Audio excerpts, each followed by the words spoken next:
Hello, and welcome to the New Jersey Self-Advocacy Project's Stay Healthy at Home webinar series. Today you are attending Can I Help You? Mental Health First Aid.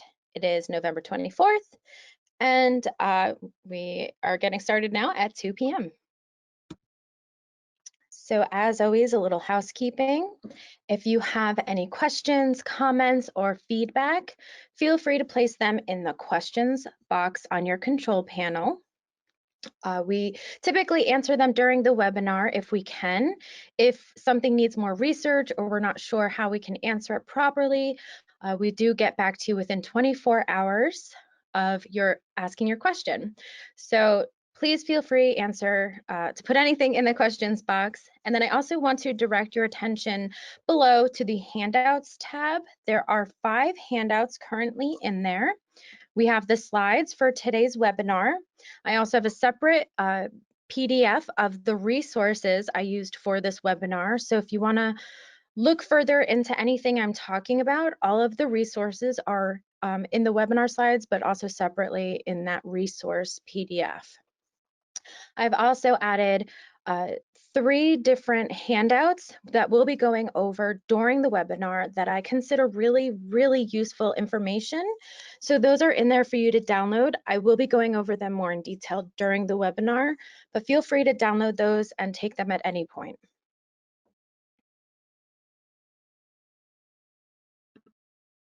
So a little introduction. My name is Erin Smithers. I am the Information Referral Coordinator with the New Jersey Self-Advocacy Project. For the purposes of this webinar, I also want to let you know that I am certified in first aid, CPR, and psychological first aid from the American Red Cross. So the New Jersey Self-Advocacy Project has been a division-funded program with the ARC of New Jersey since 1983. We support the state's largest network of individual self-advocates and self-advocacy groups. We also provide comprehensive training and resources to self-advocates, family members, direct support professionals, and agency personnel. Here's a little breakdown of what we'll be going over today. I'll be explaining what mental health first aid is, talking about warning signs and symptoms, offering some stress reducing tips, and giving you lots of support resources. I also want to note that the resources I mention in this training today are specific to New Jersey. While there are many resources available in many other states, our program caters to New Jersey, so those are the resources I'll be using. And then we will be talking about what to do in a mental health crisis. We will also talk about suicide prevention. I would like to offer a blanket warning that such topics will be discussed. If you need to leave and come back, you can download the slides or watch them on your own time they will be up on our website and on our YouTube channel. So if you want to watch the presentation, you can do that as well on your own time. If you need a support with you during this webinar, please feel free to invite someone to help you through this. And if you suspect someone is in immediate danger or possibly suicidal, please call 911 immediately. So let's get into it. First aid. When we think of first aid, we usually think of band-aids, cuts, and bruises, but sometimes there are injuries that we can't apply band-aids to. First aid is help given to a sick or injured person until full medical treatment is available. So it's something you offer in the meantime until support is available, until a medical professional arrives, but it's something that everybody can do with or without a certification. You don't have to be certified in first aid to help someone who's cut themselves, help someone get professional help, or help someone further their treatment or anything like that. First aid, again, is not a substitute for medical attention, but it is there to use while you're waiting for professional help. And the same goes for mental health first aid. Again, it's something we're going to use in the meantime. It's not something that we are professionals on. And even if you are certified, you would want someone who is a professional and does this for a living, who has that proper education and skill set to help. So mental health health first aid is understanding and responding to signs of mental illnesses. Most of us would know how to help someone if we saw them having a heart attack. We would start CPR, or at the very least, we would call 911. But too few of us would actually know how to respond if we saw someone having a panic attack. Mental health first aid takes the fear and hesitation out of starting conversations about mental health by improving understanding and providing an action plan that teaches people to safely and responsibly identify and address a potential mental illness. So when more people are equipped with the tools they need to start a dialogue, more people can get the help that they actually need. Mental health first aid can save lives. Like I mentioned before, I am certified in psychological first aid. And there are other programs that you can take to also become certified. So mentalhealthfirstaid.org has their worldwide program. So it started in Australia and now it's worldwide. And the American Red Cross offers psychological first aid. And then there are local programs like Mental Health New Jersey, the Mental Health Association in New Jersey, or MHA, that offers courses. You can still help without being certified, like I said, but as always, you want to call 911 or call a professional first if you suspect someone needs help. Some of these classes vary in location. Some are virtual, some are not virtual, some are free, some are not free. So the resources to find out about those different programs are in the resource PDF and also at the end of the slide. So why mental health first aid? And how can mental health first aid help? Mental health problems are extremely common. Mental health problems can be successfully treated and people can get better. There is recovery. There's also a stigma associated with mental health problems, even though they are extremely common. Many people are not well informed about mental health problems and treatments. Professional help is not always available. People often don't know how to respond. So mental health first aid combines the knowledge of looking out for the signs and the symptoms of a mental health concern with the ability to help someone who experiences those signs and symptoms. It's all about helping someone during a mental health crisis, which is always a helpful skill to have. The first step to helping is learning how to recognize symptoms in situations where your help is needed. So let's look at this picture. Hopefully you won't come across someone exhibiting all of these symptoms at once, but they might be experiencing more than one at a time. So I would like for you to put in the questions box, what are some of the symptoms you see this person having? Like I said, there's a lot in this picture, but just whatever you can see. Maybe some you've experienced yourself, maybe some you've seen other people, or maybe some are just obvious from the drawing. So I'm gonna wait a minute. So Jade said stressed out.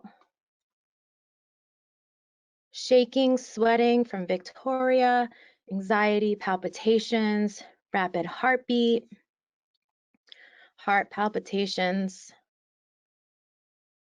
shaking, sweating, heart rate, restless thoughts.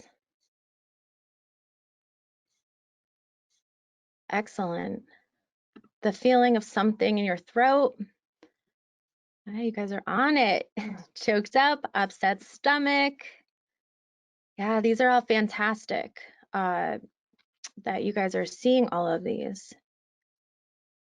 Excellent. Really great job. So let's go through and actually talk about them. So we have difficulty concentrating. You kind of can see a string of incoherent thoughts going through this person's head. No, but yes, bad, should, might, no. Kind of not making sense. It's not cognizant. It's not like grammatically correct. They might be thinking them or they might be saying them out loud. They might have an upset stomach or a lack of appetite. Maybe their heart is racing, they're experiencing palpitations, breathing is fast and shallow, or they're feeling breathless. Visibly shaking, they have restlessness, they're sweating or they're shivering. Trembling, they might experience something called jelly legs. It's hard for them to stand. Their vision might be strange or blurry. It looks like there also might be some sleep disturbances, as it looks like there's bags or circles around their eyes. They have difficulty swallowing, or like you guys mentioned, choked up, or the feeling of something in your throat. And they're dizzy, disoriented. They might be lightheaded or confused. So you guys did really well recognizing those physical symptoms. In general, you just want to be aware that someone isn't acting like themselves. Something might seem off, and it sometimes often starts as something small. So it might be really hard to see, but then it often will manifest into something that's quite visible. The better you know a person, the more you'll be able to see any of these signs or symptoms during a crisis. However, some symptoms cannot be seen physically on a person. Sometimes it's the things that they say or the things that they're doing. For example, some warning signs of suicide include giving away your personal possessions, talking as if they're saying goodbye, tying up loose ends, like paying off debts or organizing personal papers, changing their will, buying a weapon, or saving up pills, withdrawing from friends and family, increasing drug or alcohol use, and saying things like, nothing matters anymore, you'll be better off without me. So it's really important to make sure that the better you know someone, the more you know if something's just not right. They're not acting like themselves. Some of those signs, I do some of those what they call warning signs for suicide, like paying off debts or organizing personal papers. That's something I might do regularly. But if it's not something that is like my personality and I start doing that, then it might be a warning sign. So now we know the signs and symptoms, but how can we help? It's very important to be prepared. Not a lot of people are prepared before a crisis starts to happen or someone is in a panic attack. So it's important to try to prepare ahead of time. You want to develop a crisis plan. The best time to develop a crisis plan is when everything is going well. Every plan is going to be different and tailored to the person. A crisis plan should include your general information, important contact information for family and professionals, a list of known stressors, a list of de-escalation techniques that help, medications and allergies, current diagnoses, treatment preferences, and the emergency numbers for nearby crisis centers or emergency rooms as well. And one of the handouts that I added are NAMI crisis resource. And that has really good information on how to be prepared, how to talk someone through making a crisis plan, someone who's in crisis, and what kind of help you can offer. But NAMI also has a lot of great resources on developing a crisis plan, and that information is in the resource PDF. NAMI, by the way, is the National Alliance for Mental Illness.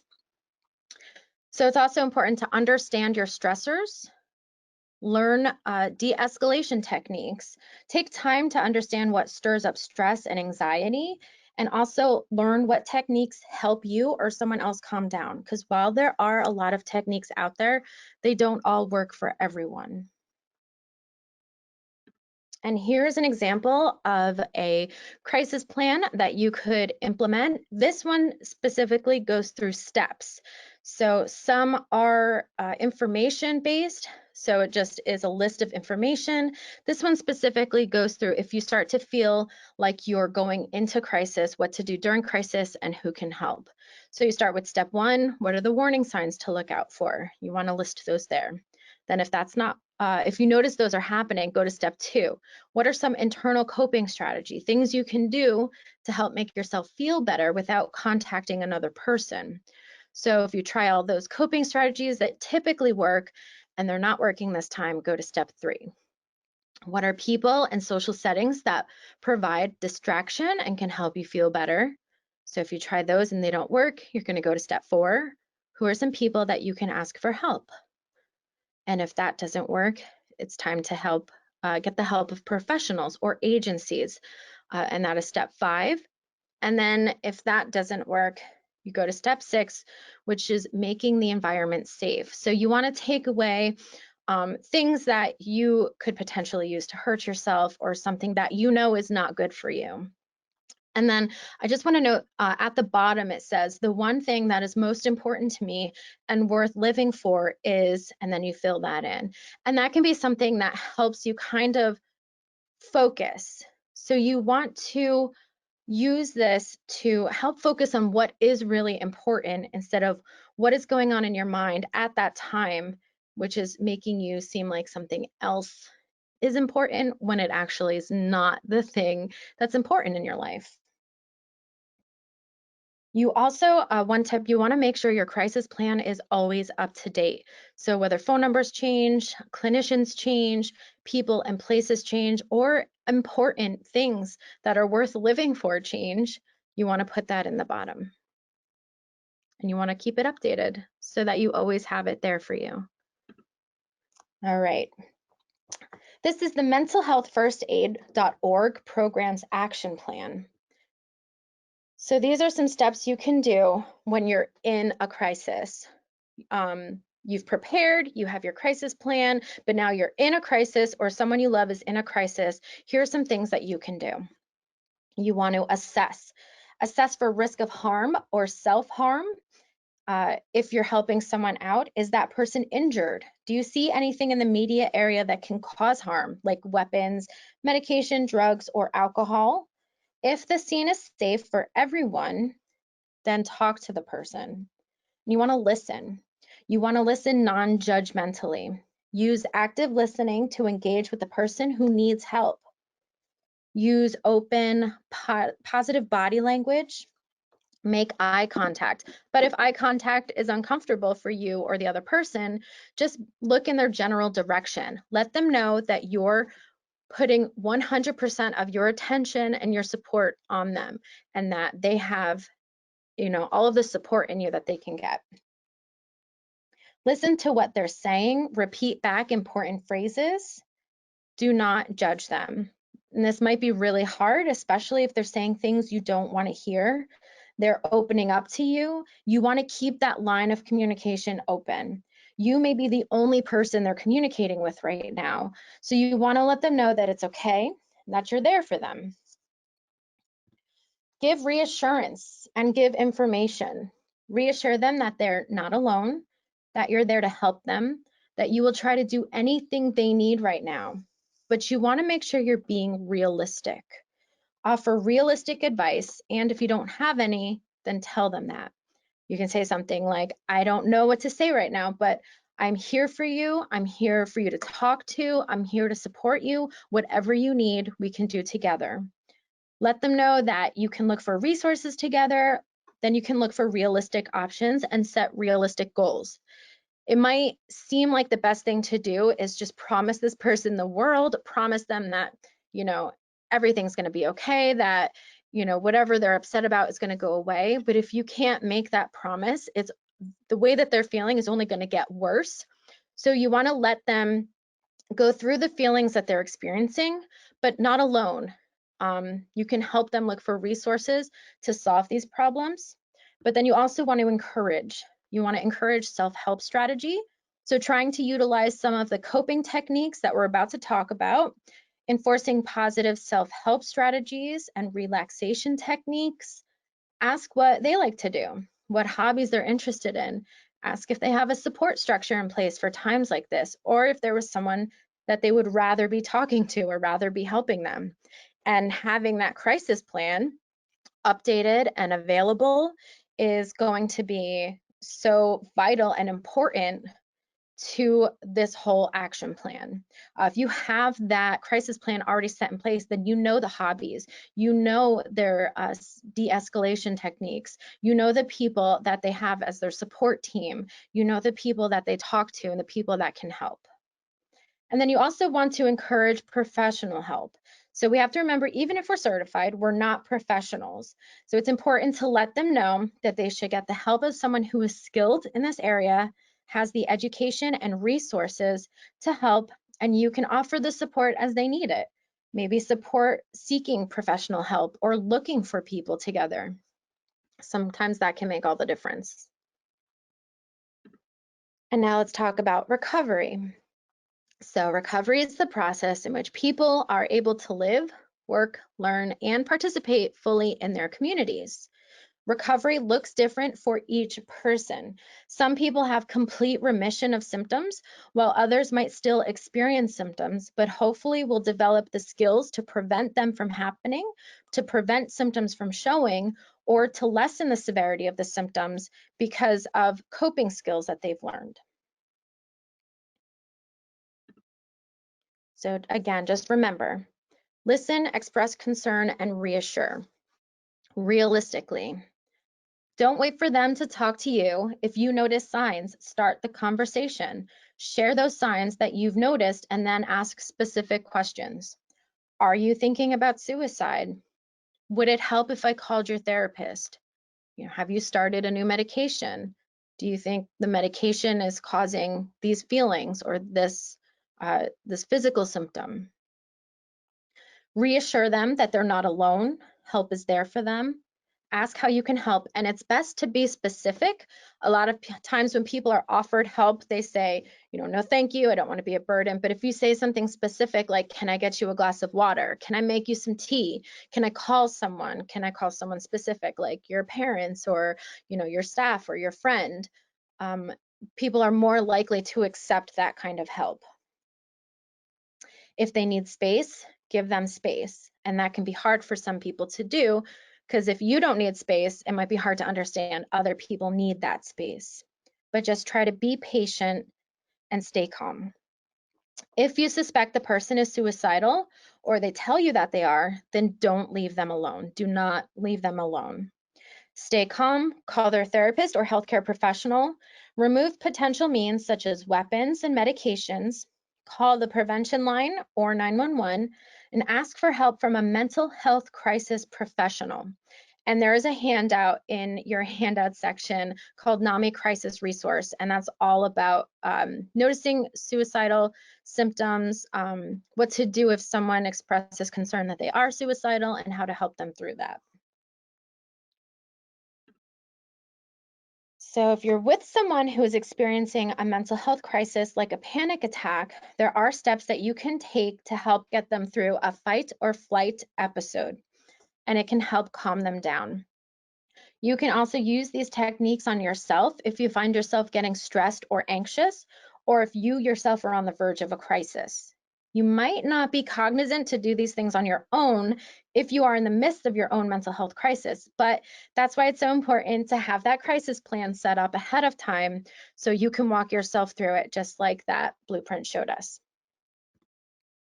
So here are some coping skills. We're going to go through each one of these and their subcategories. These are meant as a guide, should be tailored specifically for the person who needs them. And it's important to understand that some techniques might work better than others, and it varies per person and also per time. So something that used to work for someone might stop working and you have to try a different coping skill. Again, this is why having a crisis plan beforehand is so helpful. You will already know which techniques you need to use or which ones are the most helpful in the time of a crisis. And we're going to try some of these. I definitely recommend doing these on your own when you're feeling good, when you're feeling happy and content, and seeing which ones relax you even more. Knowing which one of these helps you now, again, is best for preparing in times when you can't exactly think straight or you don't know how to help yourself. So there are some different techniques you can try. We're going to start with counting. So counting backwards, we don't want to really start counting from 10 backwards. We want to make it something that's going to distract us, something we're not used to doing. Count random sequence of numbers. So saying start counting at 157 and count to 203. Doing again something that we're not used to doing makes us focus on something other than how we're feeling, our fight or flight response, and can often help us calm down and reorganize our breathing. Or you can also count specific items. Things like how many red items are in this room. Or you can put on a TV show as a distraction and say, let's count how many times this person says the. Once they start to get a little bit more calm, you can make it a little bit harder by asking them to count things that are not in the room they're in. So saying something like, how many chairs are in the basement? Getting them to focus on something else other than their own environment right now. Then there are grounding techniques. There's grounding exercises like 5, 4, 3, 2, 1. So grounding techniques help control these symptoms by turning attention away from thoughts, memories, or worries and refocusing on the present moment. So the 5, 4, 3, 2, 1, or the distraction technique, purposely takes in the details of your surroundings using each of your senses. You strive to notice small details that your mind would usually tune out, such as distant sounds or the texture of an ordinary object. So let's take a minute right now and let's try this. You don't have to type anything, you can just answer to yourself, but what are 5 things you can immediately see? And then just name 5 things. I see a laundry basket, I see a chair, I see a computer, I see a pen, and I see papers. What are 4 things you can feel? I can feel my sweater, I can feel my hair, I can feel the hardwood of the desk in front of me, and I can feel how cold the pen is. What are three things you can hear? So I can hear my breathing right now. I can hear the heater making a low rumbling noise, and I can hear footsteps upstairs. What are 2 things you can smell? I can smell laundry detergent, and I can smell my perfume. And what is 1 thing you can taste? Well, I just drank some tea, so I can taste some chamomile. So obviously, you could switch it up instead of doing 5, 4, 3, 2, 1 in that order of see, feel, hear, smell, or taste. You can switch it up, and that's really helpful for if someone uses this technique a lot, it keeps them on their toes and really helps them focus on something else. And then there's grounding categories. So you would choose 3 different categories. Name as many items as you can in each category. And you want to spend a few minutes on each category to come up with as many items as possible. So something like, how many car make and models can you mention in 3 minutes? How many words do you know that you don't use regularly? Can you mention in 3 minutes? What are some of your favorite shapes that you can mention in 3 minutes and an item that correlates with them? So just any category, it could be the same ones all the time, it could be different, whatever works for you. And then you want to, for alphabet, pick a category again, but name an item for each letter of the alphabet. So for example, if the category is fruits and vegetables, you would say A, apples, B, banana, C, carrots, D, daikon, E, eggplant, etc. And you would go all the way down the alphabet and then pick a new category and start the alphabet all over. And you want to do these techniques until the person feels calm or until you feel more calm and more rested and your breathing starts to regulate. So speaking of breathing, these are some deep breathing techniques that you can also practice. Deep breathing reverses the fight or flight response, which is often responsible for why we start feeling out of control, maybe have panic attacks, or we start feeling like we have less control over our immediate body, our immediate area. So deep breathing reverses that feeling. It sends messages to the brain to begin calming the body. And practice will make your body respond more efficiently to deep breathing in the future. So the more you do this, the better you get at it. So let's try these techniques right now. So the first one's called 5-10 or 5-2-10. You want to breathe in slowly for at least 5 seconds.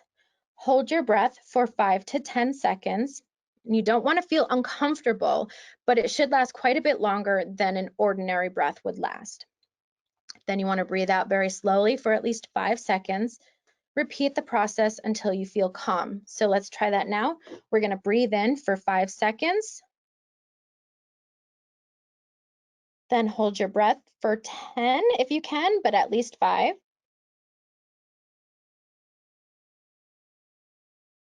And then slowly breathe out for at least 5 seconds. And then repeat that as needed. The next technique is diaphragmatic. You want to place one hand on your chest and one hand on your belly. Slowly inhale through your nose, feeling your stomach pressing into your hand, but you want to keep the hand on your chest as still as possible. You do not want it to move. Then slowly exhale, keeping your upper hand again completely still. So it should only be the hand on your belly that's moving. And again, this is one of those techniques that you'll just get better at the more you try it. So let's try it again. Take a deep breath in, trying to only move the hand on your belly. And then slowly exhale. And again, repeat as needed. And the last one, lion's breath. You want to be in a comfortable seated position. Press your palms against your knees with your fingers spread wide. Inhale deeply through your nose and open your eyes wide. At the same time, you want to open your mouth wide, stick out your tongue, bring it down as far as you can, the tip of your tongue down to your chin, and then exhale by making a long sound, kind of like a lion. So we're going to try that. We're going to put our hands on our knees, spread our fingers wide, inhale deeply through our nose, then open your eyes wide and exhale with a long and repeat as needed. I find lion's breath works really well when you have a lot of frustration or a lot of energy because it takes more energy to do. All right, and then imagery. So the first one is 5 senses. So I want you to think about some of your favorite and least favorite places. If you think about the places hard enough, like really, really think about them, you'll start to really feel the feelings that you associate with that location. Our brain has the ability to create emotional reactions based entirely off of our thoughts. So you'll need to make sure you're somewhere quiet, and you'll need a few minutes spent quietly just in your mind. So if you're doing this with someone, it's important to understand there might be some awkward silence, and that's okay because you're supposed to just be all in your head right now. The environment around you is something that you shouldn't concern yourself with right now. So don't just think of the place briefly. Imagine every detail. Find a place that's calming for you, whether it's playing with a pet, a friend's house, another country you visited on vacation, or for me, it's going to be the beach. Now let's paint a picture using our 5 senses. What do you see? So I see the color of the water. I see the green in the palm trees, and I'm surrounded by white sands. And now what do you hear? The sound of the waves crashing, seagulls flying over the water. Move on to what you can feel. I could feel the sun beating down on my back, a gentle breeze coming off of the water, or I might feel the crunching of the grains of sand under my feet. And then what can you taste? The salt in the water, or maybe I'm drinking a glass of lemonade as I'm walking on the beach and I can taste that tartness of the lemon. What can you smell? I can smell the coconut scent from my sunblock, the crisp, fresh air with maybe just a little bit of salt from when the waves splash, and then spend time there. Repeat it if you need to, and just really try to get those emotions you feel when you are at that place, even though you're just in your mind. And then we're going to move on to mindfulness meditation. So meditation is actually the practice of getting rid of imagery in your mind. To practice mindful meditation, you want to sit or lay down in a comfortable position. Close your eyes, bring your attention to your breathing. Relax your muscles, just sit with your breath. A lot of times, a lot of people start with the top of their head and relax, their eyebrows. Relax your cheeks, relax your jaw, and then work your way down. It's normal for your thoughts to wander in, acknowledge them, but acknowledge them without judgment, and then return your attention back to your breathing. And then just keep practicing until you feel calm again. So these coping skills are available in your handout section, labeled Coping Skills PDF. Big thank you to Frankie for making these easy to read handouts. You can take them with you, print them out in times of crisis.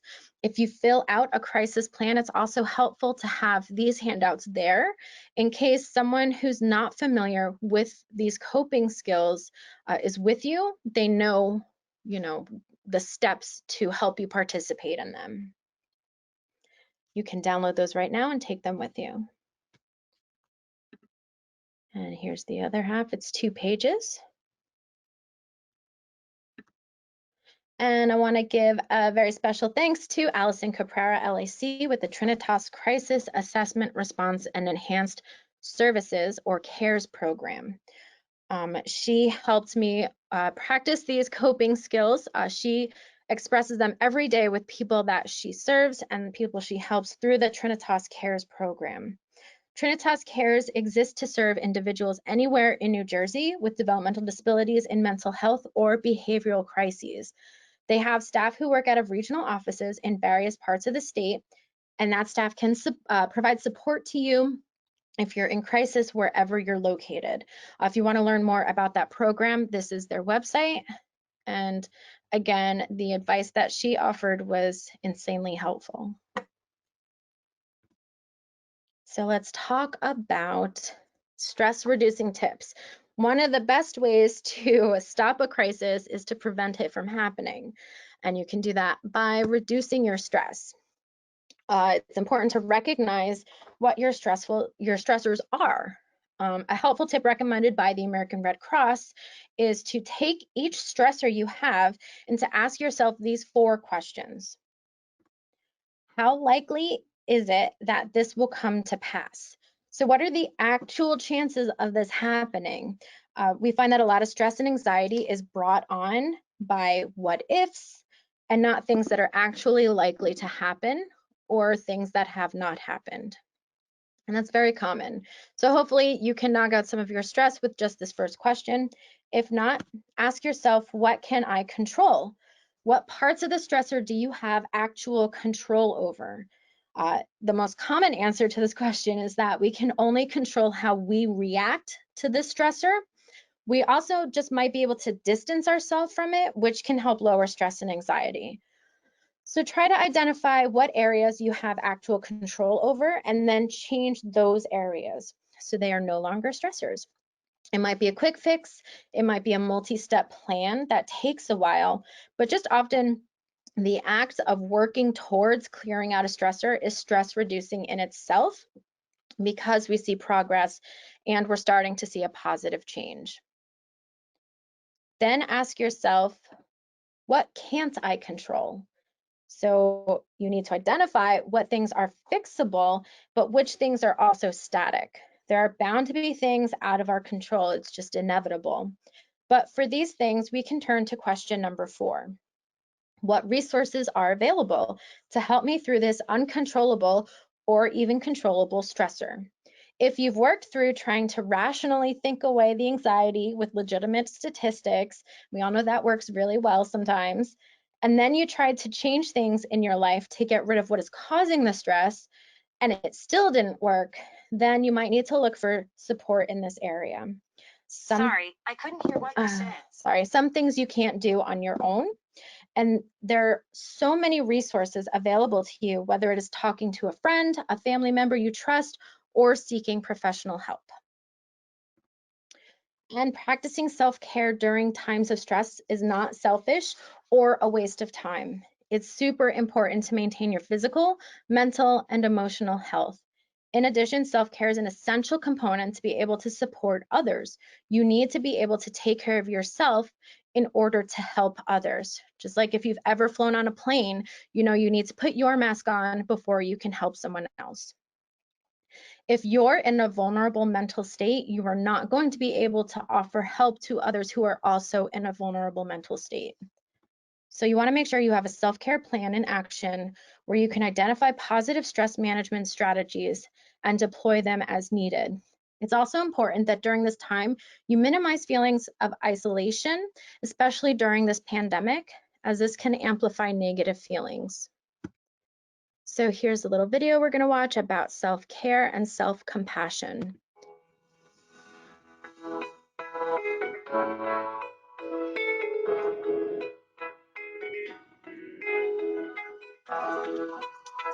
When we think about self-care, we may see candles and a bubble bath because that's often how the media depicts self-care. It doesn't always feel good in the moment. In reality, self-care is any activity that a person would engage in to reach optimal physical or mental health. It is often seen as the activities that refuel us rather than take away from us, but that isn't always the case. Sometimes self-care means checking a few things off your to-do list, like paying bills so that you can reduce your overall stress levels. It's also important to note that self-care is going to look different for everyone. So it's important to find activities that are going to be effective for you. Things to consider when thinking about self-care are those activities that are going to make you feel mentally well in the long term, like getting enough sleep, eating a healthy diet, getting some exercise, and practicing mindfulness. Those activities aren't always pleasurable for many people, but you can consider what healthy meals make you happy, or how you can incorporate small amounts of exercise into self-care in a way that you do enjoy, like walking to the park. The next things to consider would be those activities you naturally find relaxing or pleasurable, like taking yourself to the movies or having a night in with tea and a good book. It's also a good idea to consider social activities you enjoy with the people you care about. Having the support of other people in your life can go a long way. Self-compassion is a form of self-care and an important skill to learn. How we speak to ourselves and treat ourselves is so important as we interact with ourselves more than anyone else. It's okay if you're not good at it now. Many of us aren't. Self-compassion is really no different than being compassionate toward others, but it's those same thoughts and actions turned inward, treating yourself like you would treat a friend.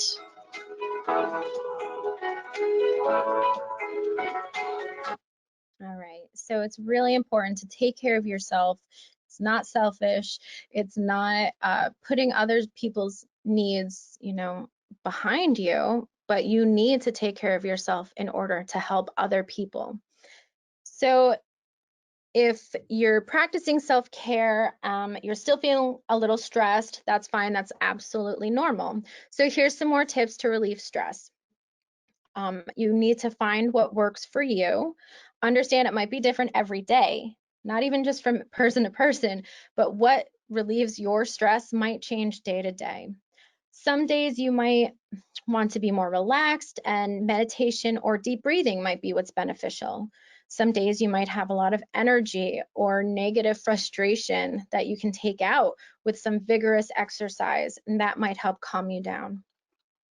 Trying to find what helps keep you relaxed and calm is what the goal is. Once you find out what that is, then keep doing it.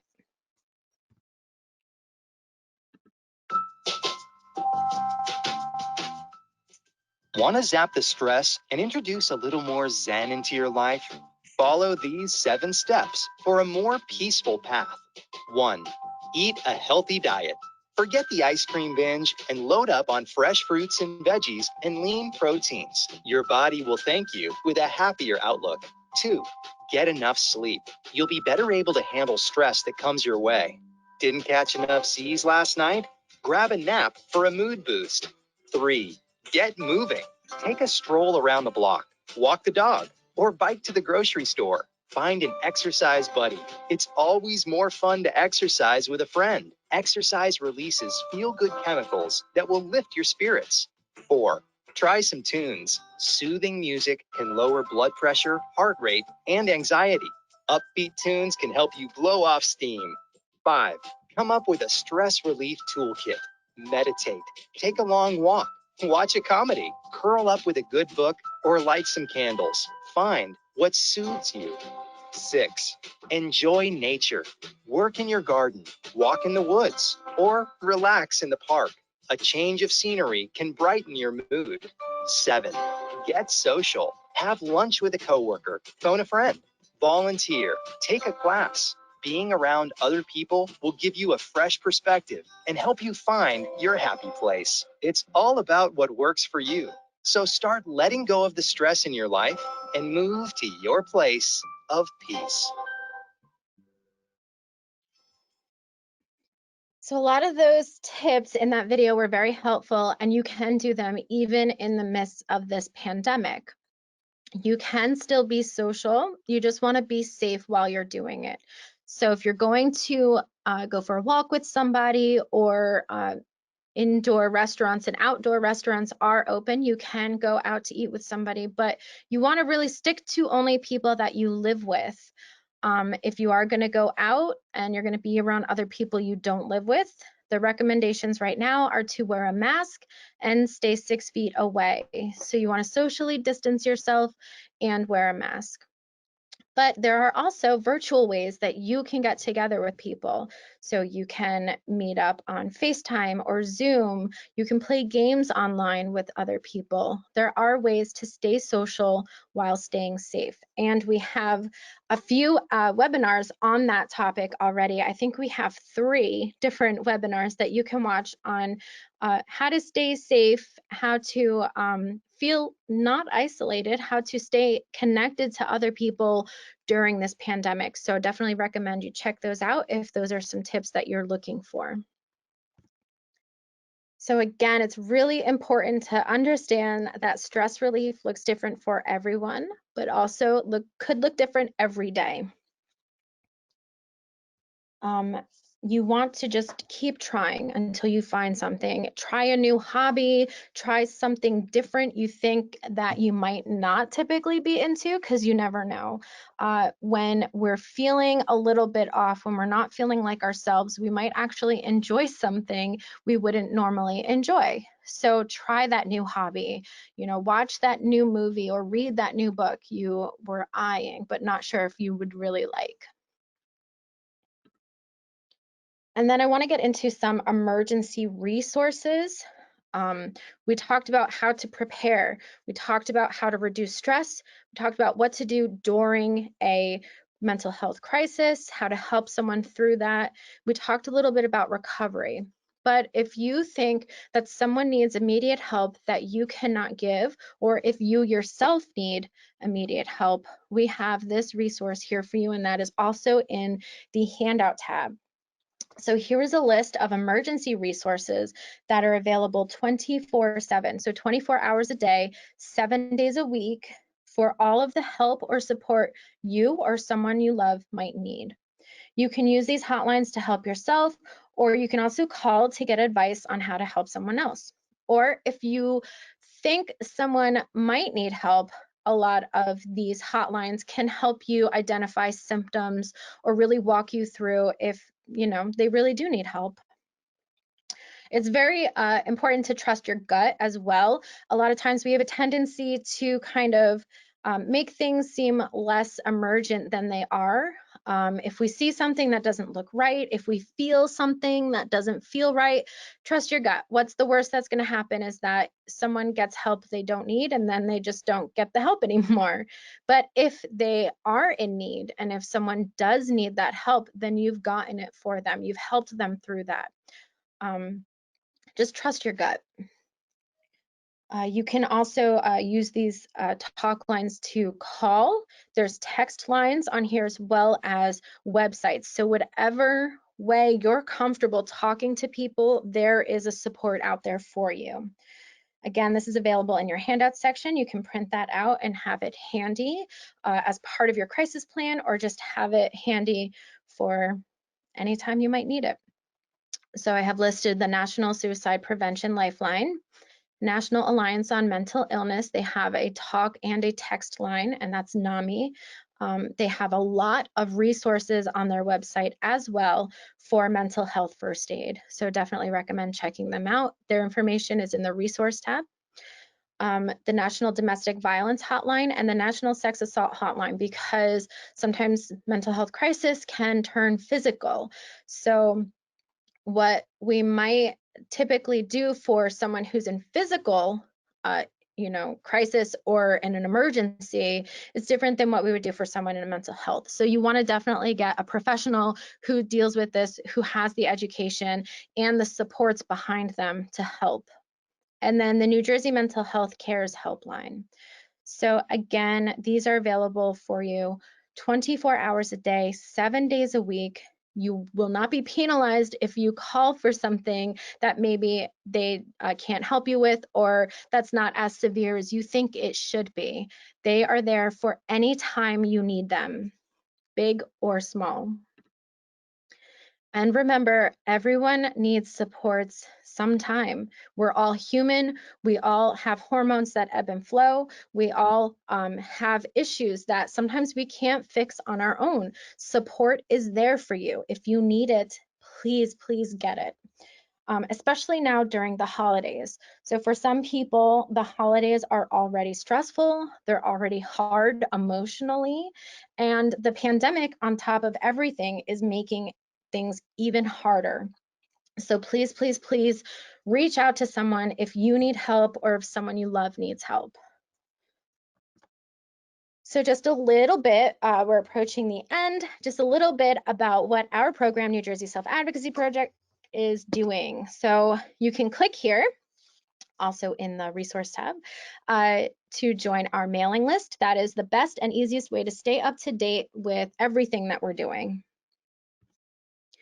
And as part of our Healthy Lifestyles project, which our Stay Healthy at Home webinars are a part of, we also have Healthy Lifestyles Project Live, where we host a new activity, actually 2 a week now, Wednesdays at 11 and Fridays at 1.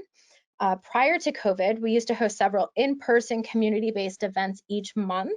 Now, due to COVID, everything is virtual. So these are free classes that you can sign up for, and you can click that link to register for those.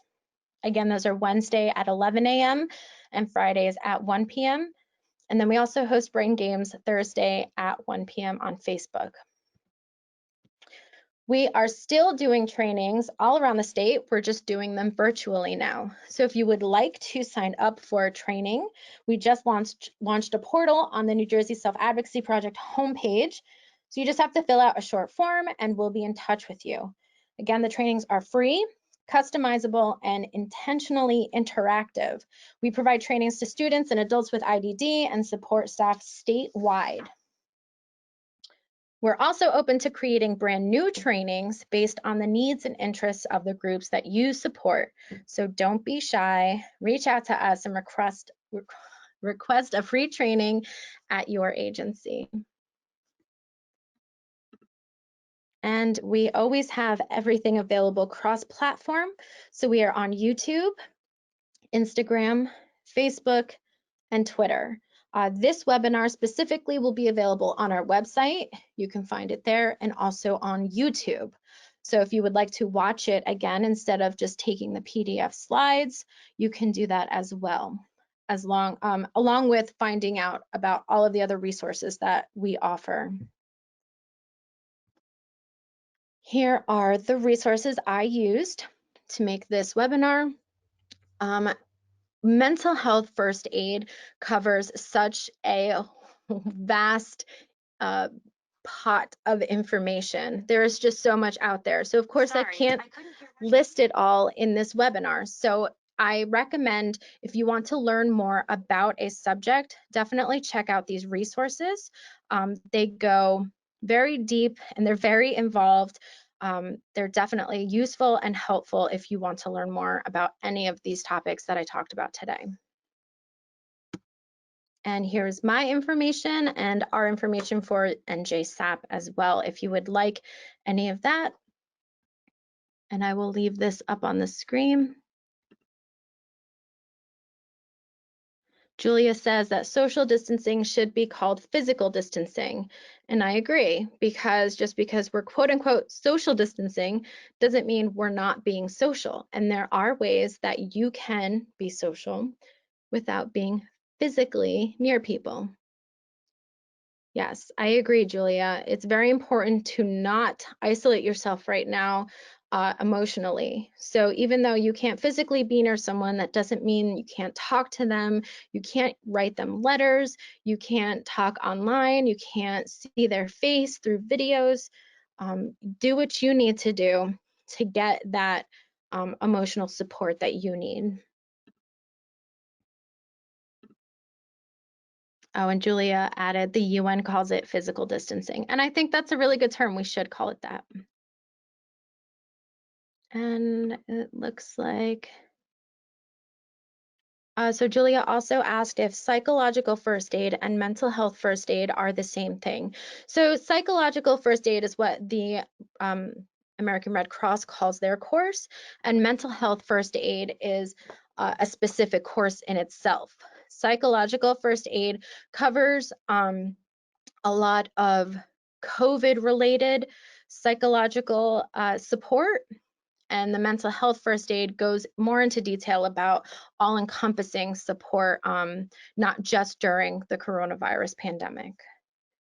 But typically they both teach you how to help someone who is going through a mental health crisis, and also steps you can take on how to prevent one from happening.